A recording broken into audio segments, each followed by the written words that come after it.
Hi friends, ఈరోజైతే సింపుల్గా carrot curry వండుకోవడం చూసేద్దాం రండి. గిన్నె పెట్టి గిన్నెలో ఆయిల్ వేసేసి ఆయిల్లో పోపు దినుసులు, ఉల్లి, పచ్చిమిర్చి, కరివేపాకు వేసి మంచిగా ఫ్రై చేసుకోండి. ఇందులోనే అల్లం వెల్లుల్లి పేస్ట్, పసుపు వేసి పచ్చివాసన పోయేంత వరకు మంచిగా ఫ్రై చేసుకోండి. తర్వాత ఫైనల్గా మనం సన్నగా కట్ చేసి పెట్టుకున్న క్యారెట్ ముక్కలు వేసుకోవాలండి. క్యారెట్ ముక్కలు వేసుకొని ఆయిల్లో బాగా ఫ్రై చేసుకోవాలండి.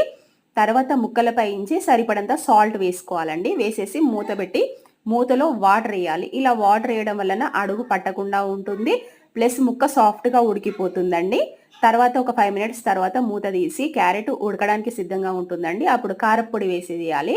కారం వేసేసి మంచిగా ఫ్రై చేసుకోండి. తర్వాత మళ్ళీ ఇంకొక 5 మినిట్స్ మూత పెట్టి కవర్ చేసేసి ఒక 5 మినిట్స్ సిమ్లో ఉడకనివ్వండి.